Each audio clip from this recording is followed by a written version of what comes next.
ഈ മേഖലയിൽ പണിയെടുക്കുന്ന തൊഴിലാളി 6 വർഷമായി ഒരേ വേതനത്തിലാണ് ജോലി ചെയ്യുന്നത്. നമുക്ക് പരിശോധിച്ച് നോക്കാൻ അറിയാം, നമ്മുടെ ജീവിത ചെലവുകൾ വർദ്ധിച്ചു. പെട്രോളിന്റെ ഉൾപ്പെടെയുള്ള വർധനവുണ്ടായി. 6 വർഷം മുന്നേ 65 രൂപയോ 68 രൂപയായിരുന്നു പെട്രോളിനെങ്കിൽ ഇന്നത് 110 രൂപയോളം അടുപ്പിച്ച് പെട്രോളിന്റെ വിലയാണ്. ഞങ്ങളുടെ വേതനം ഇപ്പോഴും 6 വർഷം ഈ കമ്പനി തുടങ്ങുമ്പോൾ തൊഴിലെടുത്ത് തുടങ്ങിയ ഒരു തൊഴിലാളിക്ക് കിട്ടുന്ന അതേ വേതനം തന്നെയാണ് ഇപ്പോഴും ഞങ്ങൾക്ക് ലഭിച്ചുകൊണ്ടിരിക്കുന്നത്.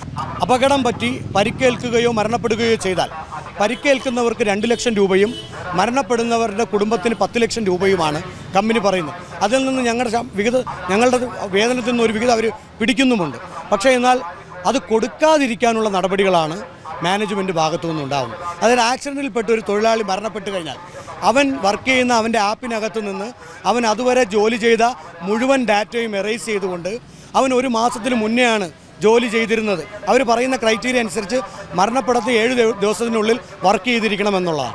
പക്ഷേ ഇവർ ആ മുഴുവൻ അവൻ്റെ ഡാറ്റയും എറേസ് ചെയ്തുകൊണ്ട് അവൻ വർക്ക് ചെയ്തില്ല എന്നുള്ള മുട്ടാപ്പോക്ക് ന്യായം പറഞ്ഞ് അവന് ഇൻഷുറൻസ്, അവൻ്റെ കുടുംബത്തിന് ഇൻഷുറൻസ് നിഷേധിക്കുന്ന സാഹചര്യം.